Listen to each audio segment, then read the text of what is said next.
Hi, Mel here, and in today's video I'll be sharing my recent experience flying business class with American Airlines on one of their 787-8 Dreamliners. While American Airlines is the largest airline in the world by both fleet size and number of employees, I wasn't sure what to expect from my flight because reviews of the AA business class product are all over the place. My flight was the first leg of a trip heading to Brussels. I was flying AA from Chicago to London Heathrow and continuing on to Brussels on British Airways. Did my flight to London give me enough time to form an opinion about the American Airlines business class flight experience? And did I think it was as good as AA loyalists claim? Or was the experience subpar? I hope you'll come along with me today to find out. After my review, I'll let you know how much I paid for this flight, so stick around for that. Also, if you enjoy this type of content, I hope you'll hit the like button and subscribe. And with that out of the way, let's get started.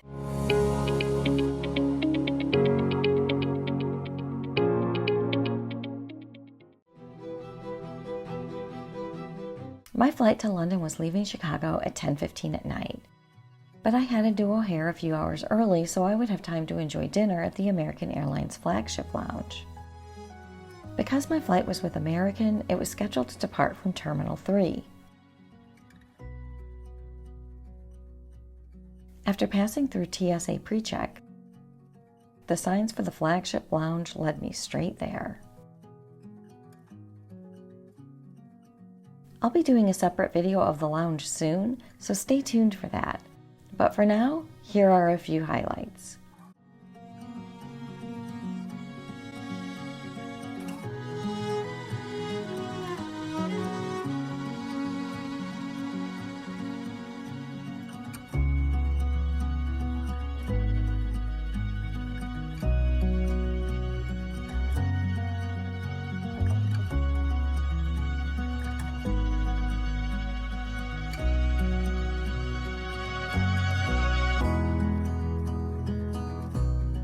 A few minutes before boarding started, I headed out in search of my gate and arrived at gate K15 with enough time to check out the aircraft that would be taking me across the Atlantic tonight. Because I was flying business class, I was in Group 1 for boarding.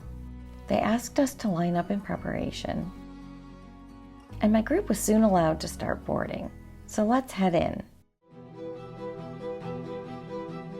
My flight to London was aboard one of American Airlines' 787-8 Dreamliners. There are two different configurations of this Dreamliner. One with 20 Safran, formerly Zodiac, Concept D seats in a 1-2-1 configuration with alternating forward and backward facing seats, and the other with 20 Collins Aerospace Super Diamond seats, configured 1-2-1 in a reverse herringbone pattern. My flight to London would be on the second, more popular configuration, and my seat would be 2L. Since the business class cabin on this aircraft has only 5 rows of seats, it didn't take long to reach my seat.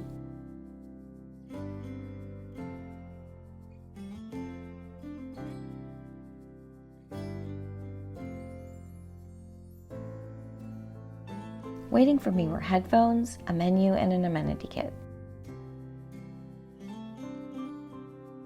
A package containing the duvet and a pillow, and a pair of slippers. I cleared the seat and got a closer look. The color palette of the grays was pleasant, but maybe a little boring. But the quality of the Collins Super Diamond seat is great. As I took my seat, the flight attendant came by with a choice of pre-departure drinks. For me, water this time. With my seat in the upright position, you can see that I have more than enough legroom. There's quite a bit of storage in front of me, both on the shelf and below. If you've watched any of my other flight reviews, you probably know how important individual air vents are to me. Score 1 for American Airlines, 2 vents I can control myself. But while I'll give them a point for the air vents, I have to deduct a point for the 787's annoying auto-dimming windows. I hate these because even though there are times when they let you control the dimness with this button, the flight crew often locks them in the darkest mode for most of the flight, which I really dislike. Oh well, on to happier things. In this case, the tray table. It's stored under the IFE screen, but can be pulled out and unfolded to provide a large and fairly stable table surface. In terms of storage, there is a very generous amount of space. On my left side, the armrest opens up to reveal a fairly deep compartment.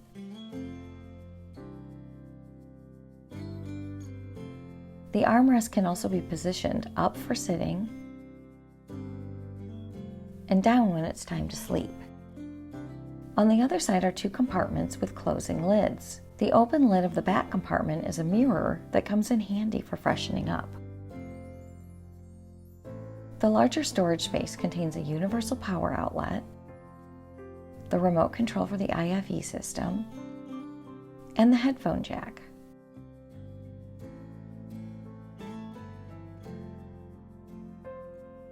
And right below is the control panel for the seat position and overhead lights. Further back, you'll find a very small literature pocket and an adjustable reading light.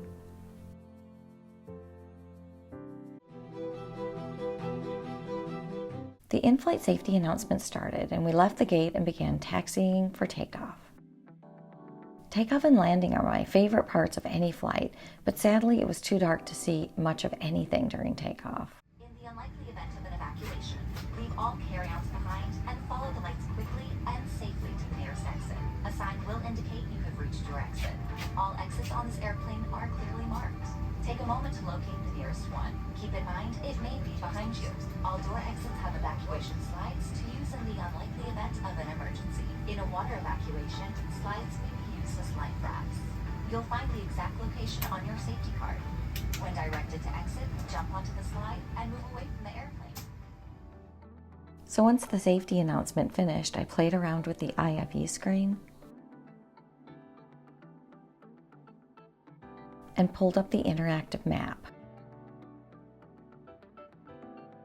Finally, once we were airborne, I could see the lights far below us.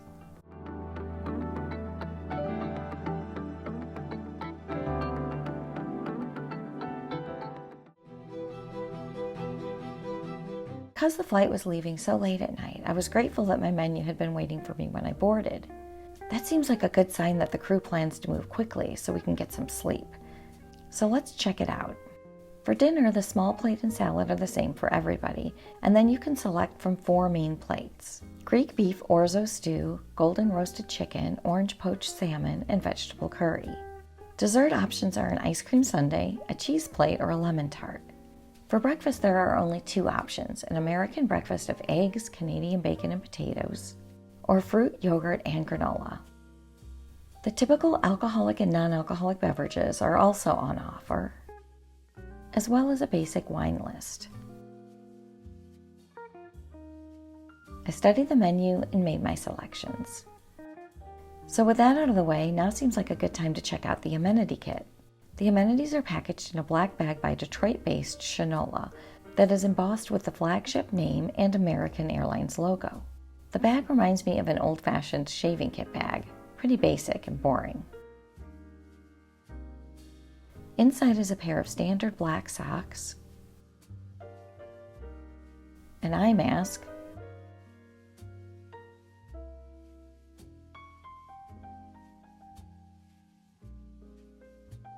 and a pair of earplugs.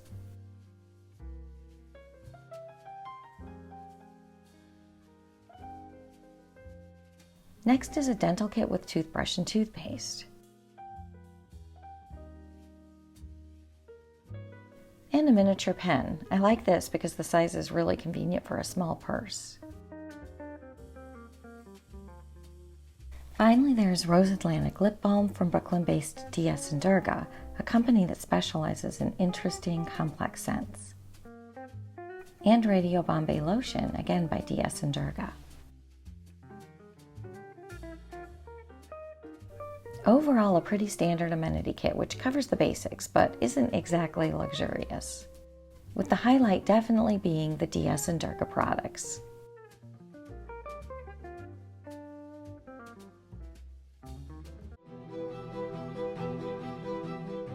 Knowing that dinner would likely be arriving quickly, I headed to the largest of the 3 business class bathrooms for a quick tour. This handicap accessible bathroom is located to the rear of the cabin. As expected, there was a decent amount of space. There was foaming hand soap by the sink, but no other amenities at all. On the other side of the bathroom was a changing table for babies and a full-length mirror. I'm also always happy when the space is clean, which this was. Shortly after I returned to my seat, dinner service began. The flight attendant gave me a hot towel.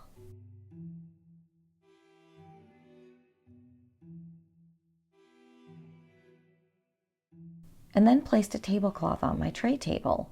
Not a great fit, but better than nothing. Next came the warm nuts, accompanied by a glass of water and a glass of red wine.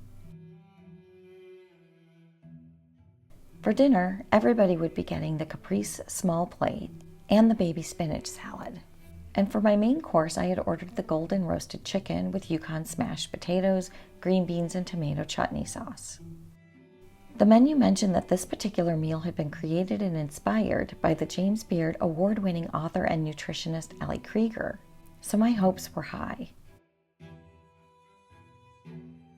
When my dinner arrived, it was not at all what I was expecting. The caprese dish and the spinach salad looked fine.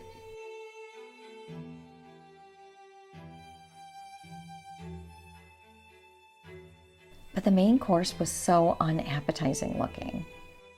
The chicken was bright yellow, the sauce was thin and had an orange tint, and the green beans were just sad.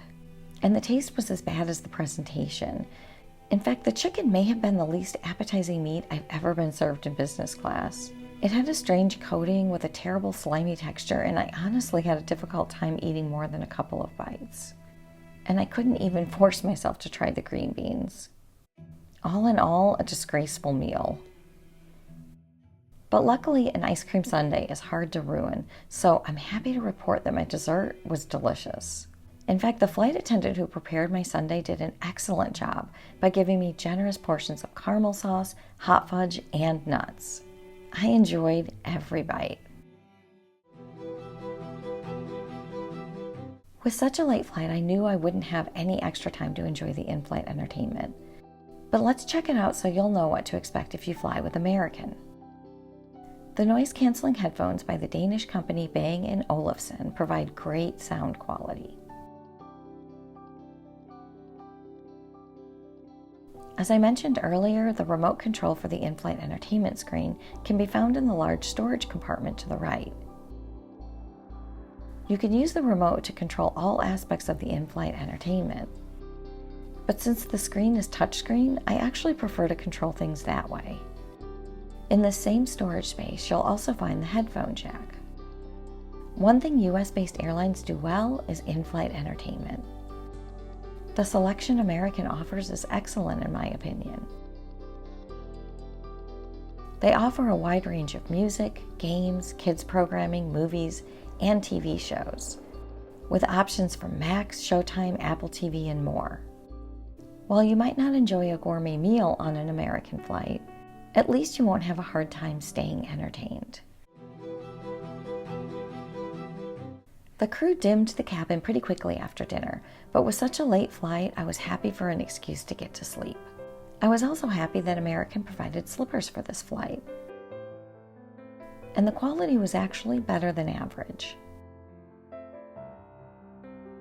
They didn't pass out pajamas or a seat pad, but I wasn't surprised given the relatively short length of the flight.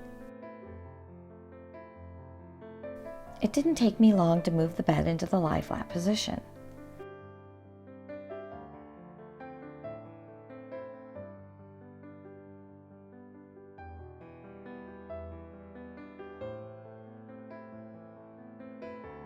Unwrap the pillow and Casper duvet, and prepare my makeshift bed for sleeping. I climbed in and found the fully reclined seat to be quite roomy and comfortable. I found a cozy position and happily drifted off to sleep. I somehow managed to get nearly 5 hours of sleep, which I think is pretty impressive for such a short flight. When I awoke, I immediately wanted to check out the view. I tried to adjust the dimness of my windows, but I think the crew must have locked them on dim because my view was purple despite it being daytime. And this is why I strongly dislike the 787's auto-dimming windows. Oh well, time for breakfast. Let's hope it's better than dinner. For my meal, I had ordered the American breakfast of scrambled eggs, Canadian bacon, and potatoes. With less than an hour to go in the flight, breakfast was served. In addition to my main course, I also received fresh fruit, a roll with jam, and a glass of water. AA doesn't offer cappuccino, and I don't like their coffee, so I figured I'd just get a hot drink in the lounge instead. All in all, the breakfast was pretty decent, definitely much better than the dinner had been.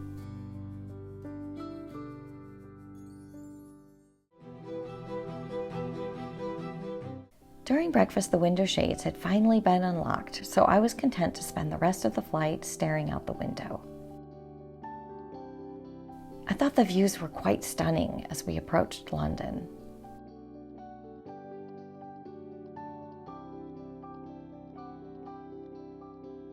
So how would I rank my 8 hours aboard American Airlines 787-8 Dreamliner? Do I agree with the people who hate flying internationally with American? Or is my view more in line with the AA loyalists who rave about the experience? On the negative side, I hated the dinner, and those are really strong words for me. I don't know if my meal was just exceptionally bad that day or if this is normal for AA. But either way, I was so happy that I had eaten in the lounge before my flight, because if I hadn't, I would have just gone hungry. I also strongly disliked the auto-dimming shades. It's sad to get a window seat so you can enjoy the view and then have the windows locked on a dark setting. The view is a big part of my enjoyment on a flight, so this was a big negative for me. But on the plus side, I thought the seat was very comfortable, both upright and when made into a bed.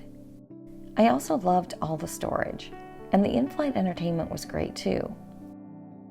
I also appreciate how prompt the crew was with dinner so that passengers would have enough time to get some sleep.